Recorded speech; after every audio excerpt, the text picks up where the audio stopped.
Sandman. Greetings, friends. There are many mysterious, creepy, and mystical items in the world. Some of them pose a real danger. In this video, I will tell you about one of the most famous and sinister dolls in the world, Robert the Doll.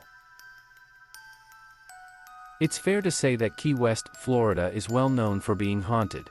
There are many stories surrounding Key West and the wider state, but one of the most famous is of Robert the Doll, Eugene Otto, and the elements of Bahamian voodoo said to link the two together.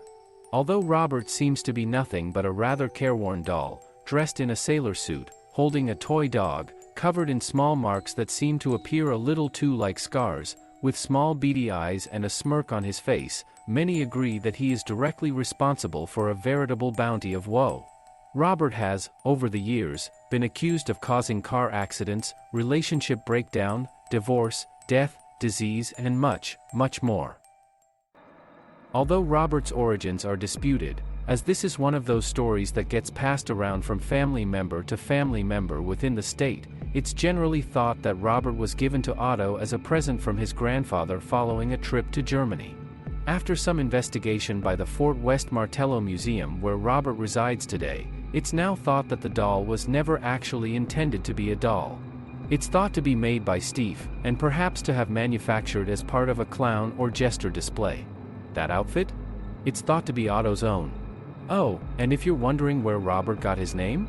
From Eugene. That's right, Eugene's full name is Robert Eugene Otto, and soon, the doll ended up with the name Robert, while Otto was simply referred to by his middle name. Another story about Robert the Haunted Doll and his origins describes the Otto family's mistreatment of their servants and maids. The family lived in a large mansion house that still stands today. It stands at the corner of Simonton and Eaton. The size of the house meant that the family needed help. One maid was apparently caught using voodoo and was quickly fired, but before she left, she gave Robert to Eugene. But Robert was cursed. She'd used some of the voodoo that she'd been fired for on the doll to bring fear and discomfort to the family. Robert the Haunted Doll is well known for being more than a little spooky, but in the beginning, things seemed a little bit more innocent, like any other childhood friendship between a boy and his toy. Eugene took Robert everywhere with him, and even though the Robert doll was probably a little bit large and unwieldy for a boy of his age, Eugene was thought to be around 8 when given Robert, and Robert stands at around 3 feet tall. He was never seen without his beady-eyed companion in tow. Eugene was often heard whispering to Robert, which was entirely normal. It was only when a deep voice was heard answering back to Eugene that things started to get a little bit strange. The Robert the Doll story gets stranger and stranger as the years go on. Robert was said to have somewhat of a hold over Eugene, and loud, violent commotions could be heard coming from Eugene's bedroom on an almost nightly basis. Furniture could often be found overturned, toys of Eugene's were often found ripped apart, and when the Otto family entered Eugene's room, he was found huddled on his bed, petrified. When asked what had happened, he only ever had one response: Robert did it. Stories of Robert the Doll moving meant that he was quickly banished to the attic. Servants arrived and promptly quit their jobs in quick succession, and it's also claimed that the aunt that banished Robert to the attic died the same night that he was put there. Despite his banishment, the Otto family were said to hear Robert the Doll moving frequently around the upstairs portion of the house, with his footsteps said to echo throughout areas of the property that were completely empty. He was even said to giggle in the middle of the night. Despite all of this, and despite his obvious fear of Robert as a child, Eugene kept Robert as he grew up and into an adult. He worked as an artist and later married, and kept Eugene propped up in a window of his house. Schoolchildren and almost anyone walking past the property would say that they often saw the doll disappear from sight before appearing again before their eyes. Many people avoided the house entirely so that they could avoid Robert. Annette, Eugene's wife, was said to detest Robert, and supposedly banished him back to the attic. Naturally, he didn't take particularly kindly to this, and so Robert the Haunted Doll once more placed demands on Eugene, requesting the turret room of the house because he wanted a room with a view of the street. Gene spent all of his time in the turret room with Robert, painting and talking to his doll, until his death in 1974. The story of Robert Eugene Otto doesn't end with his death.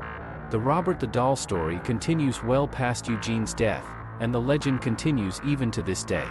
The woman who bought Eugene's house, Myrtle Reuter, was Robert's caretaker following the sale of the house. Reuter corroborated many of Eugene's stories and often found Robert in an entirely different place to where she had left him. Visitors to her new home didn't like Robert, and found that he'd appear and disappear at will.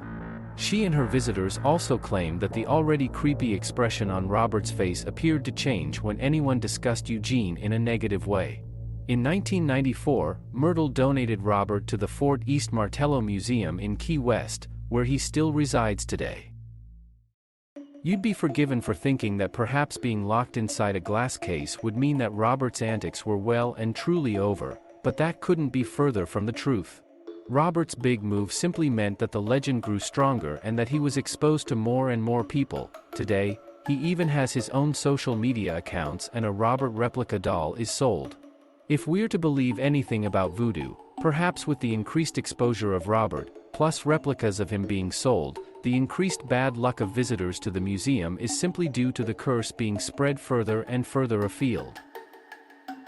Staff at the museum claim that Robert has been found in different positions within his case, that footsteps have been heard around the museum at night with no apparent explanation for the noise, and that Robert's expression has been known to change from neutral to nasty in the blink of an eye.